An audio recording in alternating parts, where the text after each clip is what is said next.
Hello everyone, आप सभी को हमारा प्रणाम। जय श्री कृष्णा, राधे राधे। श्री श्रीमती प्रेमता वर्मा आपसे बात कर रहे हैं 7977432532 से। आज हम लोग कुछ बातें करते हैं, जैसे कि भगवान हर जगह विराजमान है, हर किसी में है। पूरा संसार में जो भी चीज़ें हैं प्रकृति की, सब में है, और मनुष्य में भी हैं, प्राणी हर प्राणी में है। लेकिन जिस प्रकार से कि भेद बताया जाता है, हाँ, विषमता बताई जाती है, वो चीज़ कारण में होती है। जब कुछ कारण होता है तो विषमता आती है। भगवान किसी में भी राग द्वेष नहीं करते। उन्होंने सबको समान रूप से रखा है। वो सबके अंदर हैं, सब में विराजमान हैं। वस्तु में, परिस्थिति में, स्थिति में, देश विदेश में, काल में, हर समय में वो विराजमान हैं।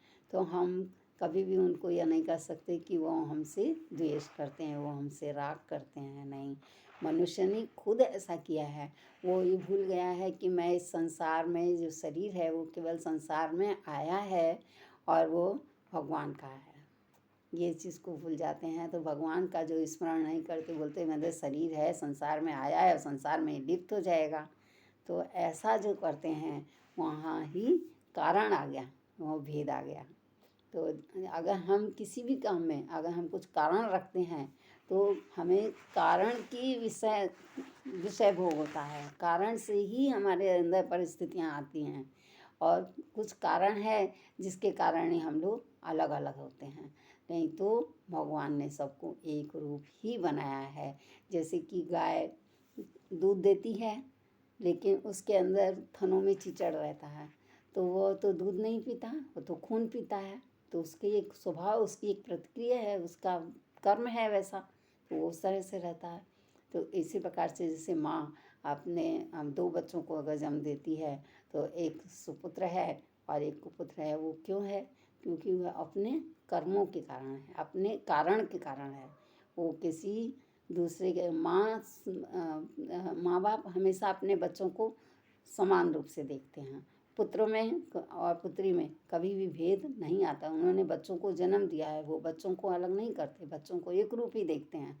लेकिन उनके कर्म जो हैं और उनके जो कारण हैं, जो कारण बन जाता है, जिसको हम लोग मान लेते हैं, वो ही हमारे लिए द्वेष हो जाता है। नहीं तो राग और द्वेष है ही नहीं। और जहाँ समानता है, समता है, और बातों में, व्यवहार में, बातचीत करने का तरीका है, तो वहाँ हमेशा सामंजस्य बैठता है। और जहाँ सामंजस्य बैठता है, वहाँ जिस प्रकार से सूर्य यहाँ पर किसी भी प्रकार से प्रकृति अपना काम नहीं छोड़ती।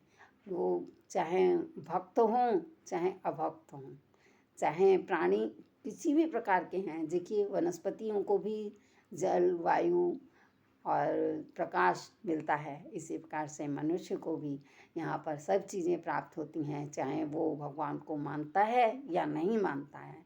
वो क्या करता है, उनका भेद नहीं है। वो उस चीज़ पर नहीं जाते। उन्होंने तो सबको समान रूप से दिया है, वो सब में प्रकट हैं, लेकिन मनुष्य अपने कर्मों से प्रकट है। तो यहाँ पर इसी कारण से बताया जाता है कि भेद आ जाता है। कोई भेद है नहीं, माना हुआ है, और उसको नहीं मानना चाहिए, और ऐसे कर्म भी नहीं होने चाहिए। तो वो होते भी नहीं हैं, हम लोग उसको मान लेते हैं। संसार में हैं तो हम संसार के हैं, भगवान में हैं तो हम भगवान के हैं। यही चीज़ें गलत हो जाती हैं। भगवान हमेशा सर्वदा सर्व साथ हैं। जय श्री कृष्णा, राधे राधे। हंसते रहिए, खेलते रहिए, खिलखिलाते रहिए, मुस्कुराते रहिए, सदा आनंदित रहिए, और अपनी लाइफ एंजॉय कीजिए। बहुत आनंद आएगा। सब बाल गोपालों को नमस्कार, राधे राधे।